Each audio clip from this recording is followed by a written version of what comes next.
दोन आर्किटेक्ट होते, त्यांचं नाव आहे अष्टप्रधान मोरपंत पिंगळे आणि हिरोजी इंदोरकर. 1656ला राजांनी किल्ला बांधण्यास सुरुवात केली. ही तटबंदी आपल्याला दिसते. चारी साईडून 5 किलोमीटरचं बांधकाम आहे बघा. याला येण्या जाण्याकरता एकच गेट आहे. या गेटमधून आपण आतमध्ये आलो ना, किल्ल्याचं प्रवेशद्वार एकच आहे. खालून बघितलं दरवाजे आपल्याला दिसत नाही, गेट कुठं आहे कळतही नाही. अशा टेक्निकमध्ये बांधकाम करतेवेळेसच केलेलं आहे. पायऱ्या आणि रोड जो आहे 1957ला झालेला आहे, 1957. किल्ला बांधून पूर्ण झाला की अफजल खान विजापूरपासून निघाला. विजापूर, तुळजापूर, पंढरपूर, सिकर, सिंगणापूर करत पाचगणीच्या खाली वाईपर्यंत आला. सोबत 40,000ची फौज होती. वाईला कृष्णा नदीच्या काठाला महागणपतीचं मंदिर आहे. त्या कृष्णा नदीच्या काठाला सगळं गाई कापणं, अत्याचार करणं, सगळं हे करणं, भ्रष्ट करणं लोकांना, हे सगळं करण्याचं कारण काय होतं? तुळजापूरच्या तुळजाभवानीला भ्रष्ट केली, शंभू महादेवाला शिखर शिंगणापूर असं हे मेन दैवत भ्रष्ट करण्याचं पाठीमागचं कारण काय आहे? शिवाजी जास्त करून भवानी मातेला आणि शंकराला मानतो, तर त्याची मेन दैवत जर भ्रष्ट केली तर शिवाजी डोंगरा भाग सोडून मैदानामध्ये लढायला तयार होईल. रणनीतीचा डावपेच होता. राजांनी हेतू ओळखलेला होता. वाईपर्यंत येऊ दिला. वाईमध्ये आल्यानंतर काय झालं? जून महिना लागला. 4 महिने वाईमध्येच मुक्काम टाकावा लागला. नोव्हेंबरला त्याचा वकील होता कृष्णाजी भास्कर कुलकर्णी, याला गडाव पाठवला. 1 दिवस मुक्कामाची व्यवस्था केली शिवाजी राजांनी. कृष्णाजी भास्करासोबत शंकराच्या मंदिराच्या समोर छोटासा दरबार आहे. अष्टप्रधान मंत्रिमंडळ शिवाजी राजाचं इथं भरायचं.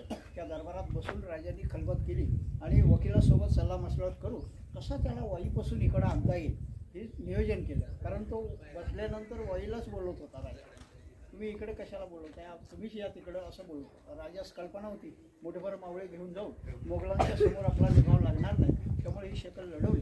वकिलाला तयार केला. मग वकील वाईमध्ये गेला आणि वाईमध्ये जाऊन मग अफजल खानास समजवलं, बघा माहिती काय आपल्याला आपण जाऊ शकतो. अशा रीतीने त्या अफजल खानाला इकडं आणण्यास भाग पाडलं. आता वाईपासून यायचं म्हटलं, हा डोंगरा भाग आहे बघा सगळा. आता तुम्ही महाबळेश्वरवरून आला, बघितला का कसा आहे? आंबे नळी घाट म्हणतात त्याला, आहे की नाही? तर फार अवघड वाट आहे. आता हा घाट एवढा अवघड आहे, तर जुन्या त्यावेळी काळात रस्तेही नव्हते. कसा अवघड वाटाने घाटाने यायचं जायचं, घोड्यावर सगळं. आता आपल्या गाड्या तरी येतात आपल्या पायथ्यापर्यंत. त्यावेळेस काही साधनं नसताना या डोंगरा भागात यायचं म्हटलं ना, तर घोडदळ आणि पायदळ 2च प्रकारची सेना येऊ शकते. मोठ्या तोफा, हत्ती, घोडे, उंट असं काही येऊ शकत नाही. ही आता मैदानी फौज कुठं होती? पाचगणीच्या खाली 40,000 फौज पाचगणीपर्यंत आली, म्हणजे वाईपर्यंत आली. वाईमधून त्याला फक्त 12,000 फौज घेऊन यावी लागली. किती? फक्त 12,000. 40,000तली 12,000 फौज घेऊन पसरणी घाटातून पाचगणी, पाचगणीवरून महाबळेश्वरवरून एक डोंगर खाली आला आहे, वरून दाखवेन तुम्हाला मी. त्या डोंगराला नाव आहे रडतोंडीचा घाट. रडत रडत फौज खाली उतरली. घाटाचं नामकरण केलं रडतोंडीचा घाट. रडत रडत फौज खाली उतरली, इतिहासामध्ये नोंद आहे. या रडतोंडीच्या घाटातून या कोयना नदीच्या काठाला ही 12,000 फौज खाली उतरवली. खाली पारगाव आहे. पूर्ण चारी बाजूनी जंगलात राजाने आपली फौज अगोदरच लावली. जावळी खोरं, कोयना खोरं पूर्ण पॅक केलं, सील केलं. म्हणजे जंगलात जाणाऱ्या पाऊल वाटा आहे, मोठी मोठी झाडं तोडून सगळे रस्ते बंद केले आणि बरोबर पालखीत बसवला पार गावातमध्ये. गडाच्या पायथ्याला भेटेसाठी शामियाना तयार केला महाराजांनी. तो आपण पाहणार आहे वर. शामियानामध्ये पूर्ण हिरे, माणिक, मोती, जवाहरात लावून पूर्ण सजावट करून अफजल खानाशी बसण्याची व्यवस्था महाराजांनी अगदी चोख केली. शामियाना पूर्ण सजवलेला होता. शामियानात आणून त्याला बसवलं. वरून शिवाजी राजे, राजांचे बॉडीगार्ड जीवा महाले, राजांचे वकील गोपीनाथ पंत, अफजल खानाचा बॉडीगार्ड सय्यद बंडा, त्याचा वकील कृष्णाजी भास्कर कुलकर्णी. भेटीच्या वेळेस फक्त 6 लोक होती शामियानापासून. लक्षात घ्या, दोघांची फौज वेगळी होती. राजांनी रणनीती वेगळीच आखलेली होती. पूर्ण प्लॅनिंगचे काम करून मग शामियानात गेले होते.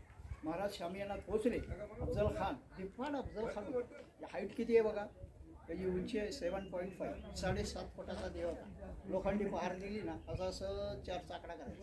एवढी प्रचंड ताकद होती. जंगली हत्तीला पाठीमागे सारायचा.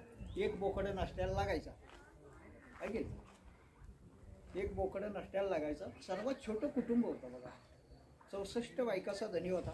44 मुलाचा बाप होता. 64 वाईफ, 44 चिल्ड्रन. स्मॉल फॅमिली सुखी परिवार. स्मॉल फॅमिली सुखी परिवार हे आहे का? हे महत्वाचं. अशी स्मॉल फॅमिली तुम्ही नाही करा. 64 वाईफ, 44 चिल्ड्रन. स्मॉल फॅमिली सुखी परिवार. असा हा विजापूर करत राजाने आणला. राजे भेटायला गेले. राजांची हाईट किती होती? 5'5". महाराजांची उंची कमी होती. राजे शामियानात पोहोचले. बसलेला खान उठून उभा राहिला. राजास असा लिंगन दिलं, बोले आव शिवा. राजाला असं बगलेत घेतलं. डाव्या बगलीत मात दाबली राजाची उजव्या हाताने कट्यार काढून खानाने पाठीमागून वार करण्यास सुरुवात केलेली आहे. म्हणजे 2 वार त्यांनी राजाच्या अंगावर केलेले. वरचा अंगर कपाटला गेलेला आहे, आतमध्ये चिलकत असल्यामुळं पूर्ण बचावला. दोन्ही वार ज्यावेळेस राजाने अंगावर झेलले, सोबत असलेली जी वाघनखं होती ना, दोन्ही हाताने ताकदीनिशी खानाच्या पोटामध्ये. अफजल खानाचं पोट फाटल्यानंतर खान दगा दगा ओरडू लागला. त्यावेळेस बाहेर उभा असलेला जो सय्यद बंडा होता याला चावू लागला. बाहेरून तलवार काढून आत जाऊन राजांवर वार करायला लागला. उभा असलेला जो जीवा महाली होता, जागच्या जागी सय्यद बंडा सोडवलेला. त्यामुळे मराठीत अजूनही म्हणतात होता जीवा म्हणून वाचला शिवा. मारल्यानंतर त्याच्या रिवाजाप्रमाणे दफन केला राजांनी. दोघांचे कबरी महाराजांनी गडाच्या पायथ्याला बांधलेले आहेत. आताही आपल्याला वरून दिसतील. दोघांचे कोणाच्या अफजल खान आणि त्याचा बॉडीगार्ड सय्यद बंडा. बघा, अफजल खानाचा वकील पण नंतर आला. राजांनी सांगितलं आम्ही आताच गाई दान करून आलो, गो हत्येचं पाप आमच्या हातून घडू देऊ नका. परंतु कृष्णाजी भास्करांनी ऐकलं नाही. मग कृष्णाजी भास्कराला पण महाराजांनी मारलं. मारलेल्या तिघाला खबर फक्त दोघांची. लक्षात अफजल खानाला मारलं, सय्यद बंडाला मारलं, पण अफजल खान पूर्णतः मेलेला नव्हता. ताकद इतकी हे सगळं आठ ढकल पुढे हे सगळं सेलेने असं बांधून घेतलं. आणि हे भोई लोक पालखी घेऊन आले होते ना, त्याला पुढं सांग मागं सांग 12 माणसं लागायची उचलायला.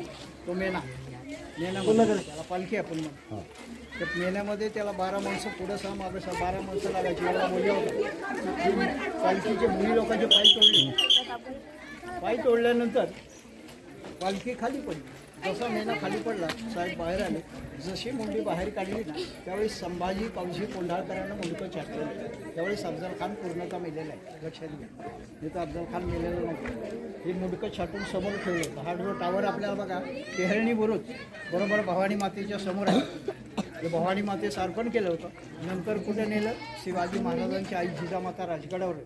स्वराज्याची पहिली राजधानी राजगड, नंतर रायगड, शेवटपर्यंत रायगड राहील. तर राजगडाचा जो बालेकिल्ला आहे, त्या बालेकिल्ल्यात जिजामात्यांना दाखवल्यानंतर त्या बालेकिल्ल्यामध्ये गाडले गेले. म्हणजे अफजल खानाचं धड इथं आहे, शिर राजगडला. सय्यद बंडाची पूर्ण बॉडी इथंच आहे. मोठ्या 2 कबरी, एक मोठी कबर आहे ती अफजल खानाची आहे, पलीकडे छोटी त्याला बॉडीगार्ड सय्यद बंडाची. जसे शिंदे साहेब आले, मुख्यमंत्री झाले की 10 नोव्हेंबर 2022ला ही कबर सगळी जे अनाधिकृत बांधकाम सभोवती होतं सगळं काढलं गेलेलं. त्यामुळे कबर आता बाहेरून दिसते. त्याच्यापूर्वी आतमध्ये जाऊन पाहावी लागायची. एवढं अनाधिकृत बांधकाम होतं. 2007चा कोर्टाचा आदेश होता, कोणी काढलं नाही. यांनी आले की लगेच काढलं. 30 नोव्हेंबरला अफजल खान वधाचा मारलेल्याचा दिवस साजरा केला जातो आपल्याकडं शिवप्रतापनी. आपल्या लक्षात असेल, सातारा जिल्ह्याला पूर्ण सुट्टी असते, पूर्ण प्रशासन असतं. सातारा जिल्ह्याचं कलेक्टर अंडर फार मोठा कार्यक्रम असतो. शिवजयंतीपेक्षाही फार मोठा कार्यक्रम. हेलिकॉप्टरनी वरून पुष्पवृष्टी होती. महाराजांना पंचगंगेचं पाणी आणून रुद्राभिषेक पूजापाठ केली जाते. आणि सकाळपासून सगळा कार्यक्रम, शाळेचे कार्यक्रम असतात, पोहाडे वगैरे सगळं फार मोठा कार्यक्रम असतो.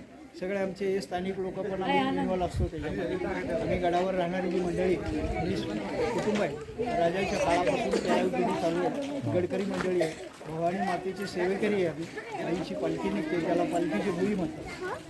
काम करण्याची पद्धत आहे. त्यामुळं हे 2-3 कार्यक्रम असतात. नवरात्र, पालखीचा उत्सव असतो, शिवजयंती, शिवप्रताप, असे हे 2-3 कार्यक्रम इथल्या स्थानिक लोकांना शासनाच्या वतीनं सगळे इन्व्हॉल्व होऊन मग आम्ही करत असतो. चारी कोपऱ्याला 4 बुरुज आहेत. टेहळणी बुरुज, शत्रू कुठून येते कुठून नाही पाहायला. या टावरवरून या पहारे करायला कळालं, खालून शत्रू आलेला की इथून इशारा वर द्यायचा. वर गॅलरी दिसते बघा, खालचं फाउंडेशन जो आहे, वरचं कॉन्क्रीटचं रेनिशन आहे, तो नगरखाना आहे. हे नगरखान्यामध्ये नगारे वाजवले की भिंतीला खिडक्या दिसतात ना, त्याच्यावर फिरणारी जी सेना असायची, ते नगारे वाजवले की आतली सारी सैन्य आले तयारीला. आपल्या सैन्याला तयार करायचं असेल तर अशा तऱ्हेचं नियोजन असायचं. 5 किलोमीटरच्या तटबंदीला 1000-2000 मंडळी सर्व किल्ल्याच्या आतमध्येच राहायची. महाराज फक्त शुक्रवार, मंगळवार भवानी मातेच्या दर्शनास राजे रायगडावरून इथपर्यंत घोड्यावर यायचे. ती लोक आली, मुलं बघा. तिथून आपण बघणार, तिथं 2nd नंबरचा गेट आहे, त्या गेटला राजमार्ग, पालखी गेट अशी 2 नावं आहेत. इथपर्यंत राजे घोड्यावर यायचे रायगडावरून. तिथून राजांना पालखीत बसून सगळी चौघडा बाजून राजांचं स्वागत करून स्थानिक किल्लेदार राजा सन्मानाने वर घेऊन जायचे भवानी मातेच्या मंदिराकडे. त्यामुळे त्या गेटला राजमार्ग, पालखी गेट अशी 2 नावं आहेत. जुना राजांचा जाण्याचा मार्ग असा आहे. 1957ला या पायऱ्या रोड आपणासाठी झालेले आहे. आता आपण इथून वर जाऊन जवळी खोऱ्याची माहिती घेणार आहोत. पुढे जाऊ. हे येताना दाखवा. वरून आला ना, गर्दी कमी असते. वरून नुसतं दाखवायचं आणि 5 मिनिटात खाली उतरायचं. इकडे गेली की इकडे शक्य नाही आहे की नाही. नियोजन असं केलं, या डोंगराची पाहणी केली. या डोंगराला काळा पाषाण आहे बघा, समोर आपल्याला दिसतंय. हा पूर्ण डोंगर असा खोदला. हा डोंगर खोदल्यानंतर खाली जो खंडर लागला, यातून दगड काढला, समोरच्या भागाला लागणारा दगड बरोबर इथून मिळवला आणि हा डोंगर खोदल्यानंतर खाली जो खंडर लागला, जिवंत झाला लागला, त्यावेळेस तलाव बनवला. एका कामातून राजास 2 फायदे झाले.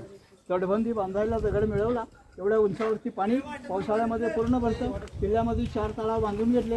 खालच्या किल्ल्यामध्ये 2 आहे, वर बाली किल्ल्यात 2. 12 महिने पाणी. चला इकडे इकडे इकडे पुढे एकदम कोपऱ्यावरती बघा इलेक्ट्रिक पोल दिसतोय. ते इलेक्ट्रिक पोलच्या खाली बघा 2 कबरी दिसतात. कुठे कुठे कुठे दिसले का? खाली अशी लादी आहे बघा आणि वर 2 कबरी थडगी दिसत आहेत बघा. अफजल खानाची कबर तिथं आहे बघा, एकदम कोपऱ्यावर. इकडे कोपऱ्याला इलेक्ट्रिक पोल आहे, त्याच्या 2 कबरी आहेत बघा. भेटेसाठी महाराजांनी शामियाना तिथं उभारलेला होता, लक्षात घ्या. अफजल खानाच्या भेटेसाठी प्रतापगडच्या पायथ्याशी खान आपण पोहड्यामध्ये ऐकतो की नाही, तो शामियाना बरोबर गडाच्या पायथ्याला भेटायला तिथं बनवलेला होता. आणि वरून शिवाजी राजे भेटेसाठी गडावरून खाली गेले होते. फौज कुठं राहिली 10 किलोमीटर खाली जंगलामध्ये थोडंसं पाणी चमकतंय बघा खड्ड्यामध्ये. हे कोयना नदीचं पात्र आहे. ती 12,000 फौज त्या पाण्यापाशी होती. आता पाणी फार कमी झालेलं आहे, पुढं पाणी भरपूर आहे. हे कोयना डॅमचा बॅकवॉटर आहे. ही कोयना अशी गेलेली आहे जावळी खोऱ्यातून. आणि हा समोर महाबळेश्वर जो दाखवला आपल्याला, त्या महाबळेश्वरवरून हा समोरचा डोंगर खाली आलाय बघा. त्या डोंगराला नाव आहे रडतोंडीचा घाट. मग अशी सांगितलं ना, अफजल खानाची फौज आली या रडतोंडीच्या घाटातून त्या कोयना नदीच्या काठाला. वरच्या बाजूला 12,000 फौज खाली कोयना नदीच्या काठाला उतरवली.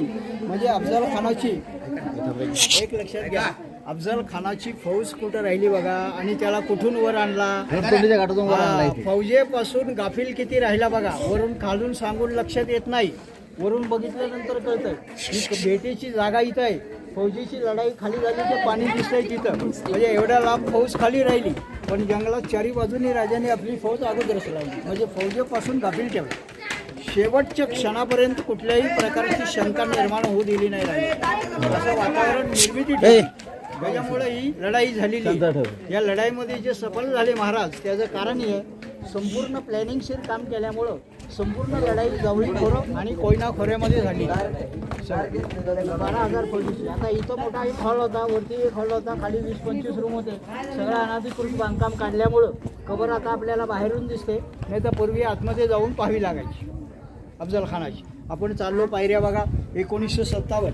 आपण जे उभे आहोत या पायऱ्या बघा राजांच्या काळातले. लक्षात घ्या, 50 वर्षात आपलं काम दरवर्षी रिपेरिंग आहे. याला 400 इयर्स ओल्ड आहे. ओल्ड इज गोल्ड आहे. 0 बजेट आहे बघा. No repairing. हा, लाईन दोरीत वळब्यात काम आहे अजूनही. ओल्ड इज गोल्ड आहे.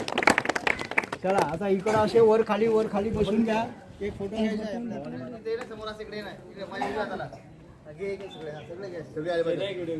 आणि नंतर वर गेट घे. हळूहळू नंतर वर गेट सगळे दिसले पाहिजे बाबा, मागचे पण दिसले पाहिजे. वर गेट घ्यायचा. आता मोडमध्ये आला मोडमध्ये. आणि बापू आता वर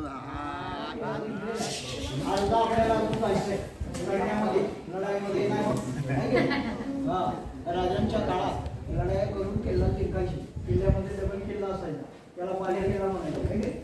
बाली किल्ल्यात काय असायचं, राजाचं राहण्याचं ठिकाण, गोळ्याचं बागा, दरगोळ्याचं कोठा, अन्य धान्याची कोठा, दरबार, सजीव, शंकराचं मंदिर, सुरक्षितेच्या ठिकाण. शक्यतो लवकर शत्रू बाली किल्ल्यापर्यंत पोहोचू शकतात. बाली किल्ला गेला की पूर्ण किल्ला शत्रूच्या ताब्यात गेला समजून जायचं. असं आहे.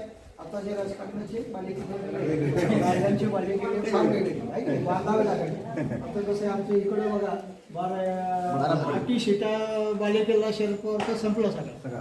हा, 80 शिटा वेगळ्या म्हणजे बाली किल्ला रस्त्याला गेला असं झालं. असे आत्ताचे हे बाली किल्ले, तर राजांचे बाली किल्ले फार वेगळे होते. लक्षात घ्या. आपण आता भवानी मातेच्या मंदिराच्या परिसरामध्ये आहोत. हे तुळजा भवानीचं मंदिर आहे. राजांचं कुलदैवत आहे. कुलस्वामिनी तुळजा भवानी बसली कॅमेराचं अंदाजे कुलदैवत आहे. म्हणून राजांनी भवानी मातेची स्थापना इथे केली. त्याच्या अगोदर तुळजापूरला जावं लागायचं. उस्मानाबाद जिल्हा आता धाराशिव झालेला आहे. लक्षात घ्या. 750 ते 800 किलोमीटरचं अंतर आहे. रायगडावरून दर्शनाला जायला फार त्रास व्हायचा. त्यामुळे ह्या डोंगराची पाहणी केली होती. डोंगर पाहिलेला होता पण कोणाच्या ताब्यात होता काही कल्पना नव्हती. पण हे नंतर समजलं राजाला की इथं मोरे आहेत जवळीचे त्यांच्या ताब्यामध्ये आहे. मोरे आदिलशाचा सुभेदार होता. राजाने 2-3 वेळा विचारणमय केला परंतु ऐकलं नाही. वयानं जास्त होते महाराजांच्या, त्यांचा आदर नाही परंतु विचार नाही केला. मग 1655ला जवळी काबीज केली. हा डोंगर ताब्यात घेतला, किल्ला बांधला आणि मग भवानी मातेचं मंदिर बांधायचं वेध केलं.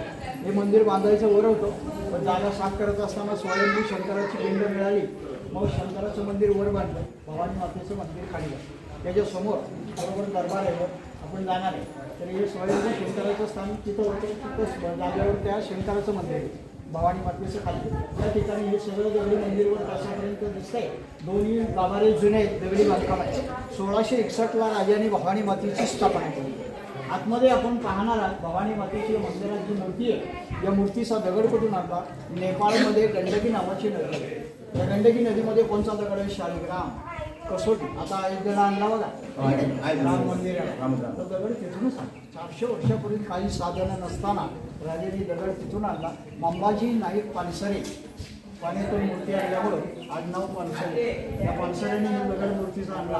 राजगड किल्ला इथं पुणे जिल्ह्यामध्ये राजगडावर मूर्ती घडवली. 1661ला राजांच्या हस्ते स्थापना झाली. मूर्तीला 8 हात आहेत, 8 भुजा, अष्टभुजा भवानी आहे. मूर्तीच्या समोर काचेच्या पेटीमध्ये स्फटिकाचं शिवलिंग आहे. जे शिवलिंग राजांच्या पूजेमध्ये असायचं. संभाजी राजांनी महाराज वाढल्यानंतर छत्रपती संभाजी राजांनी इथं आणून ठेवलेलं. त्या देवीची पूजा अजूनही 2 टाईम असते त्यामुळे त्याच्याबरोबर त्याची पूजा केली जाते. त्यानंतर ते तिथं ठेवले. मूर्तीच्या समोर आहे काचेच्या पेटीमध्ये. लक्षात घ्या, दर्शन घेताना बरोबर मूर्ती आहे समोर. मूर्तीच्या खाली बघाल त्यावेळेस ते शिवलिंग दिसणार आहे. गर्दी करू नका, शांततेत दर्शन घ्या. दर्शन झालं की थोडंसं पाठीमागे वळलात की हॉल आहे बघा, हा आतून दिसणार आहे तुम्हाला. काचेचा दरवाजा आहे, त्याच्यासमोर भवानी मातेची पालखी आहे मोठी. पालखीच्या समोर बरोबर एक तलवार आहे. तलवार कोणाशी आहे. सरनौबत आंबेराव मोहिते आहे की सर सेनापती कान्होजी आंबेराव मोहितेची तलवार आहे.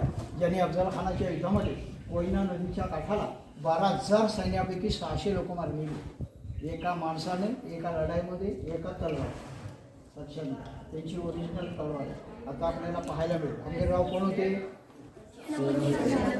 सोयराबाईचे भाऊ ऐकले. राजा रामाचे सख्खे मामा, महाराजांचे मेवणे.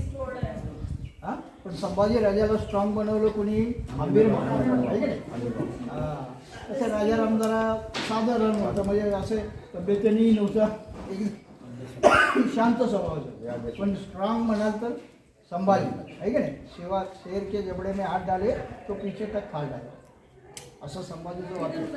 जात मराठ्याची दाखवलेली पहार सरळ करायची. सिंहाच्या जबड्यात घालून हात जात मराठ्याची, असं हे संभाजीचं वाक्य आहे. संभाजी राजाचा फोटो बघाल ना असा येतो. शिवाजी महाराजांच्या पेक्षाही डबल फार ताकद प्रचंड, पण त्यांना घात केला त्याच्यामुळं त्यांचा मृत्यू झाला. नाहीतर संभाजी महाराज अजून तर असते ना की पूर्ण आदिलशाहीमध्ये औरंगजेब पण आपल्याला औरंगाबादमध्ये आला नसता. लक्षात घ्या, असं संभाजी राजाचं कर्तृत्व. शेर सव्वा शेर संभाजी राजे. ते संपूर्ण दगडी मंदिर जुनं आहे, बाहेरचं बांधकाम नवीन आहे. त्याच्या बाहेरच्या दीपमाळा जुन्या आहेत, त्याच्या पुढे निदर्शन आहे.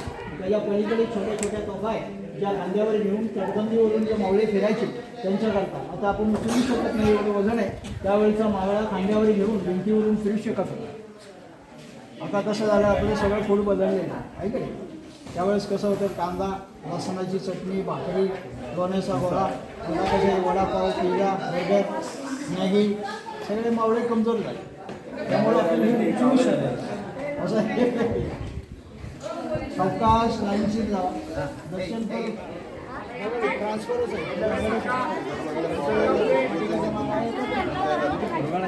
काहीच नाही ना.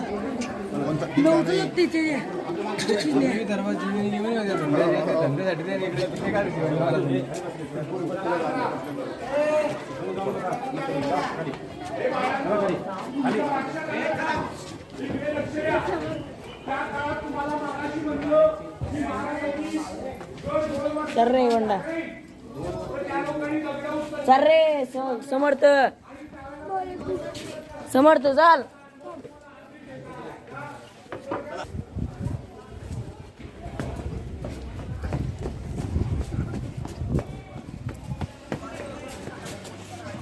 नाही.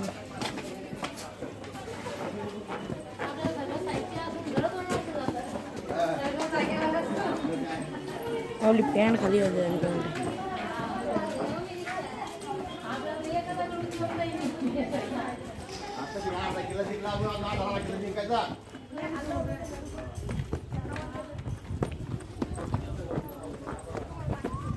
मावळ्यांना मग विमानाला तुम्हाला न्याय वापस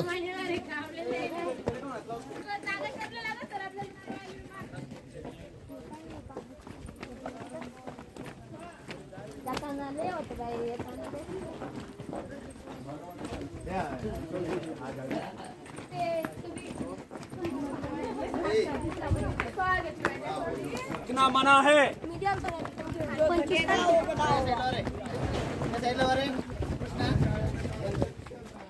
नाही काही नाही, पूर्ण आशीर्वाद देणारी मूर्ती आहे. फार वेगळी मूर्ती आहे बघा, क्वचित पाहायला मिळणार आहे. आशीर्वाद देणारी मूर्ती दक्षिणमुखी हनुमान आहे. महत्वाचं दक्षिणेकडे तोंड. मूर्ती जुनी आहे, राजांच्या काळातली. मंदिराचं मेंटेनन्स स्थानिक पातळीवर केलेलं आहे. इथून आपण आता बाले किल्ल्यात प्रवेश करणार आहोत. खालच्या मोठ्या किल्ल्यात शत्रू जर आला तर वर बाले किल्ल्यात जायचं. बाले किल्ल्याचं आक्रमण करून बाले किल्ल्यातून शत्रू जाऊ लागला तर मग पाठीमागं भुयारी मार्ग आहे, अंडरग्राऊंड. त्या अंडरग्राऊंडचा वापर करायचा. खाली जाऊन खालचा गेट बंद करायचा. मेन गेट आलो ना तो दरवाजा बंद करायचा. शत्रूला पहिले आत घ्यायचा, बॅक साईडनं आपली लोक सोडून खालचा दरवाजा बंद करून परत शत्रूवर येऊन आक्रमण. याला मराठीचा गनिमी कावा म्हणतात, आहे की नाही. शत्रूपेक्षा युक्तिश्रेय दरवाजा म्हणजे तो दरवाजा बंद हा मेन गेट. शत्रूला आत घ्यायचा, बॅक साईडनं आपली लोक सोडायची. आपण आता जाणार आहे पाठीमागं. ते बघा, शत्रू जरी गेला तरी इकडून असा पुढे इकडे पुतळ्याकडे जाणार, पाठीमागं काय फिरणार नाही. म्हणून ते पाठीमागं ठेवलेलं आहे भुयारी मार्ग. आपल्या लोकांना माहिती आहे, बरोबर तिथून ते खाली काढायचे. ठराविक लोक खाली जाऊन दरवाजा बंद करायचे. दरवाजा बंद केला की शत्रूला आतल्या आत मारायचं. ही टेक्निक बनवून ठेवलेली आहे, याची आवश्यकता काही लागली नाही. संपूर्ण फौजीची लढाई खाली झालेली. अफजल खानाचं युद्ध जे झालं ना, की 12,000 फौजीशी कोयना खोरं आणि जावळी खोऱ्यामध्येच लढाई. त्यामुळे आपला किल्ला शाबित राहिलेला. वरपर्यंत काही शत्रूची फौज येऊ शकली नाही. शेवटपर्यंत हे परत मोगलांच्या ताब्यात काही गेलेला नाही. हा शेवटपर्यंत मराठ्याच्या ताब्यात होता, राजांकडेच होता. आणि नंतर फक्त ब्रिटिश आले. ब्रिटिश तोडफोड करून काही मौल्यवान वस्तू घेऊन गेले. तर इथून आपण आता बाले किल्ल्यातून आतमध्ये प्रवेश करणार आहोत. छोटा किल्ला, किल्ल्यामध्ये डबल किल्ला, त्याला बाले किल्ला. माझगर हा शब्द काय? माझगर आपली कसं असते, पडवी, ओटी, मग माझगर. म्हणजे आतलं जे रायगडावर काय आहे, 3 कप्पे. पहिलं पुढचं दुकान, त्यात माग रान, म्हणजे नंतर माझगर नाही. हे कसं आहे, चला इकडे कडीपत्ता आतमध्ये बसायची अजून 450 बाकी आहे. नंतर मी घेतो. लक्षात घ्या, हे स्वयंभू शंकराचं मंदिर आहे. शंकराला साक्षी ठेवून दरबार. इथं भवानी मातेचं मंदिर बांधण्याचा बेत होता. जागा साफ करत असताना मोरोपंत पेंगळ्याला हे स्वयंभू सापडलं. शंकराची स्थापना इथे केली. भवानी मातेचं मंदिर खाली बांधलं. आपण दर्शन घेऊन आलो. शंकराच्या समोर हा दरबार जे फाउंडेशन आहे, आता बांधकाम चालू झालेलं आहे. इतक्या वर्षातून त्याला हात लागलेला आहे. ते संपूर्ण पाठीमागं भिंत दिसते, हे पण जुनी आहे, राजांच्या काळातली, 400 वर्षापूर्वीची. तर एक छोटासा दरबार इथं भरायचा. 8 लोकांचा अष्टप्रधान मंत्रिमंडळ शिवाजी राजाचं इथं भरलं जायचं. छोटा दरबार, पॅक हॉल होता. सगळं तोडफोड केलं ब्रिटिशांनी. यातल्या पण मौल्यवान वस्तू घेऊन गेले ब्रिटिश. राजाची आठवण यावी म्हणून आता हे काम चालू झालेलं आहे. या ठिकाणी अफजल खान बेटेस राजे गेले. पहाटे उठून राजाने या शंकराला रुद्राभिषेक पूजापाठ करू, या दरबारात खास विचारमय करू, मग महाराज खाली निघून गेलेले. या सदरेवरती अफजल खानाचा वकील कृष्णाजी भास्कर कुलकर्णी याच्यासोबत शिवाजी राजाने इथं बसूनच पूर्ण नियोजन केलं. त्यामुळे अफजल खान इथपर्यंत येऊ शकले नाही. लक्षात घ्या, नाही तर महाराजांना व्हायलाच जावं लागलं असतं. म्हणून अफजल खानाच्या वकिलाला इथं बोलवलं. शंकराच्या समोर बरोबर प्लॅनिंग करून त्याला वाई बसून इकडं आणण्यात भाग पाडला. आणि या सदरेवरती एका व्यक्तीला शिक्षा पण दिली राजांनी. त्याचं नाव आहे खंडोजी खोपडा देशमुख. ऐक नाही, अफजल खानाच्या युद्धामध्ये कोयना नदीच्या काठाला 12,000 सैन्यापैकी अफजल खानाचा मुलगा फाजल खान याला जायला रस्ता दाखवला खंडोजी खोपडे. आपलाच माणूस पितृ झाला. आणि फाजल खान विजापूर पर्यंत सही सलामत पोहोचला. ही बातमी राजास लागली. राजाने आदेश दिला, खोपड्यात 7 पाय बांधून दरबारात सादर करावा. दरबार भरवला. इथं त्याला शिक्षा काय दिली? प्रथम शिक्षा कडेलोटाची दिली. कडेलोट दिल्यानंतर कान्होजी जे वगैरे वयस्कर मंडळी होती राजांच्या दरबारात, ते उठून उभे राहिले, बोलले महाराज हा प्रतापगड किल्ला जो आहे हा बांधण्यास खोपड्याने भरपूर मेहनत घेतलेली आहे, आपलाच मनुष्य आहे, चूक झाली आहे, परंतु कडेलोट देऊ नये, म्हणजे मृत्यूदंड नको, कडेलोटाची शिक्षा देऊ नका, जीवदान द्या.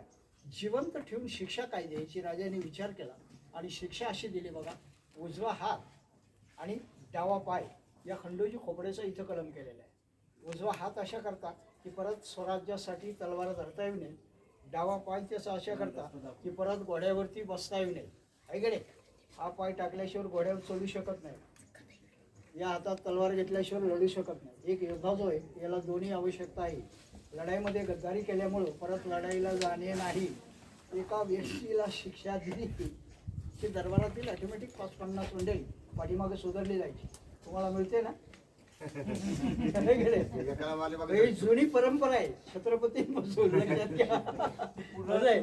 एकाला शिक्षा दिली की पुढे सगळे सुधारले पाहिजे. त्याकरता हे दरबारासाठी 400 वर्षापूर्वी बघा या शिक्षा आपल्या देशात होत्या, म्हणजे भारतात होत्या, महाराष्ट्रात होत्या. या सगळे इंग्रज आले ना, त्यांनी बरोबर याच्यावर स्टडी करून हे सगळं आपलं घेऊन तिकडे गेलेले आणि त्यांनी तिकडे लागू केलेले आहे आणि त्यांचे इंग्रजी कायदे सगळे आपल्याकडे लागू.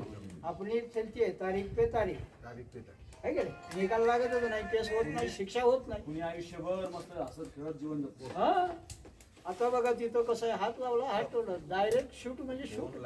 अमेरिका असो कुठलंही राष्ट्र असो, लक्षात घ्या परदेशात कडक शिक्षा, त्याला लगेच जागेवर शिक्षा. 20 म्हणजे 10 वर्ष 20 वर्ष लागत नाही. तर पूर्वीचा काळ असा होता, लगेच इथं त्याच्या मीटिंग झाली की पाठीमागं आपण जाणार आहे, कडेलोटाची जागा आहे, लगेच कडेलोट करायचा. करायचं ना, नाही केला नाही त्यांचा इथं करा ते बोलून दावड तर मग पाहावं लागणार. इथं कडेलोटाची शिक्षा द्यायची म्हटलं ना, त्याचं इथं पक्क झालं ना ते लगेच उचलून घेऊन जायचं. 20 वर्ष 25 वर्ष लागायची गरज नाही. आता इथूनच दर्शन घ्या असं बाहेरून सर्वांनी उठून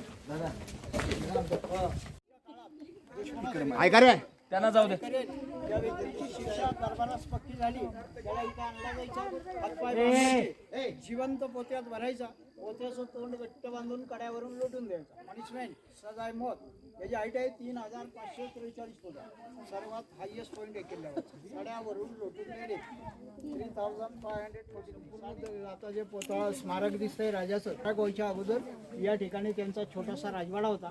हा सगळा तोडफोड केला ब्रिटिशांनी आणि यातल्या मौल्यवान वस्तू घेऊन गेले. राजाची आठवण यावी म्हणून त्याच ठिकाणी 30 नोव्हेंबर 1957 भारताचे पहिले पंतप्रधान कोण होते? महाराष्ट्राचे पहिले मुख्यमंत्री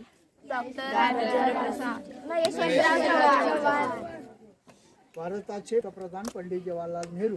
महाराष्ट्राचे पहिले मुख्यमंत्री यशवंतराव चव्हाण साहेबांच्या हस्ते या पुतळ्याचं अनावरण झालेलं आहे 30 नोव्हेंबर 1957. 30 नोव्हेंबर 1957 लक्षात ठेवा. हे संपूर्ण पुतळा आपल्याला पंचधातूचा आहे, ब्रॉन्झचा आहे. मुंबईचे रामचंद्र पांडुरंग कामत विलेपार्ला यांनी मूर्ती बनवलेली आहे. परीक्षेमध्ये सुद्धा प्रश्न येतो एखाद्या वेळेस, लक्षात ठेवा. घोडीचं नाव काय होतं? महाराजांचा येतो, गाळलेले शब्द भरा, आहे की नाही? मग विचार पडतो आपण लिहायचं काय? कृष्णा नावाची घोडी होती, लक्षात ठेवा. राजांची घोडी होती कृष्णा नावाची. घोडी सकट संपूर्ण पुतळ्याचं वजन आहे. घोडी कृष्णा. घोडी सकट संपूर्ण पुतळ्याचं वजन किती आहे? वेट आहे 4.5 टन, 4500 किलो आहे. 4500 किलोची मूर्ती असल्यामुळे 17 पार्टमध्ये बसवलेली आहे. वेगवेगळे 17 पार्ट इथं आणून असेंबल करून मग चढवलेले आहे. खाली फाउंडेशनपासून वर तलवारीच्या डोकापर्यंत 36 फुटाची उंची आहे. घोडीच्या पायापासून तलवारीच्या डोकापर्यंत 16 फुटाचा पुतळा आहे. असं हे स्मारक आहे. महाराष्ट्रात पहिला पुतळा आपला बसलेला आहे. त्याच्यानंतर पूर्ण महाराष्ट्रावर मग चालू झालेलं आहे.